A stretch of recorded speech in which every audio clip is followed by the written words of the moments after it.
Assalamualaikum Tija, Mina, Muna, Leha, Jetun, Jenab. Tengoklah muka saya. Kan cantik ni.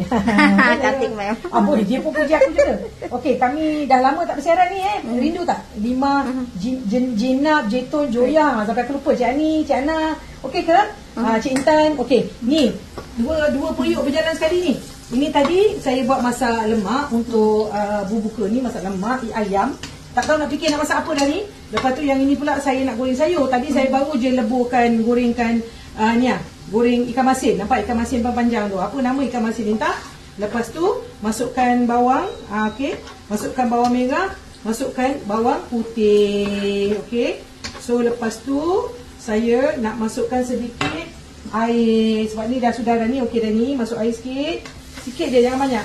Sebab apa saya tak suka kuah-kuah banyak-banyak kalau dah masak satu kuah ni. Masak lemak dah ada satu kuah ni dah cukup dah. Cik suami rindu, katanya dah lama betul sejak Ramadan pertama itu. Masak je simple tapi tak dapat nak masak yang renyah-renyah lah. Sebab apa? Tak ada pembantu. Ini dah ada pembantu. Solat, puasa, bagus. Alhamdulillah. Puasa kan? Puasa. Okey.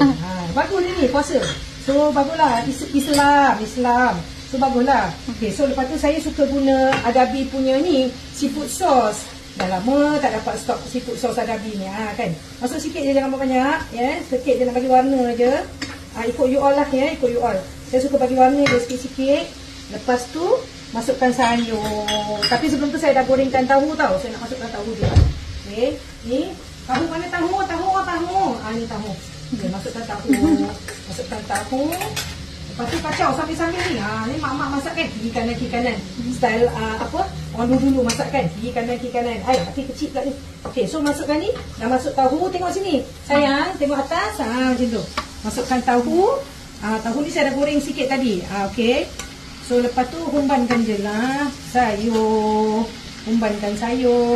Lepas tu kacau-kacau. Garam, go easy on garam ya. Sebab kita dah guna ikan masin tadi kan. Saya dah masukkan sos seafood tadi Adabi. So hati-hati di jalan raya.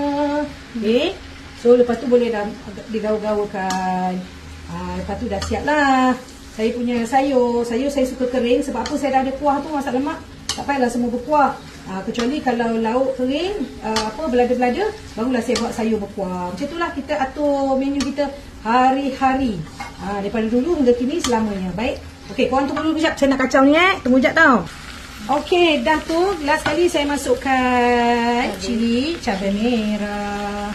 Masukkan cabai merah Kan cantik sayur kita berwarna-warni. Gitu macam tuan yang memasak ni. Kan? Okey. So, lepas tu go easy on garam again.